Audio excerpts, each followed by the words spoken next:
Good morning. We're in John 3. We're going to be in verses 28 through 30. This is the passage where John is describing this conversation that John the Baptist is having with his disciples about his shrinking ministry and the birth of Jesus' kind of greater ministry. And here John continues to say, after saying that I can only do what I receive from heaven, a person can receive only what is given them from heaven. He says, "You yourself can testify that I said, I am not the Messiah, but am sent ahead of him. The bride belongs to the bridegroom. The friend who attends the bridegroom waits and listens for him and is full of joy when he hears the bridegroom's voice. That joy is mine and is now complete. He must become greater, I must become less." I don't know if you're aware of this, but there's a great deal being written right now about narcissism, about toxic leadership, about leaders who have such dramatic ego needs that they do great harm.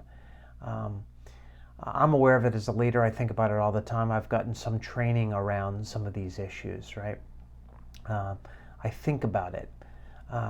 What is spiritual abuse? What is, and I think about leaders that get themselves in the position, and I think it's because they have an overinflated sense of their own importance.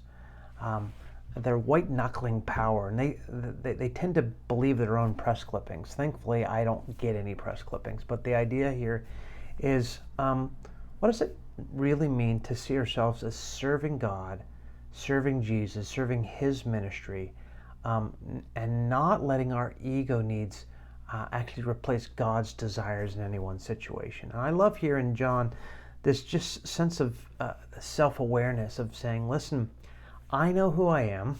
I'm not the Messiah. I serve the Messiah.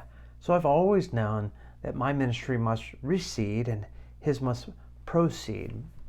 And I think the application for all of us in our own lives is to really be careful not to get in the way of what really God's overarching purposes are.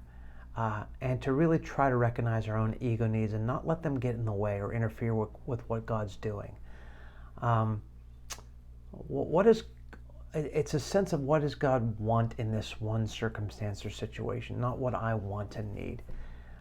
It's a good thing for all of us to reflect in all the places in which we have influence and leadership. That's our parenting, it's our marriages and our relationships and our businesses, our neighborhoods. We're always trying to sense what's God doing and how can I serve God's purposes. That's what John the Baptist teaches us here. So I hope it's an encouragement to you. Grace and peace to you.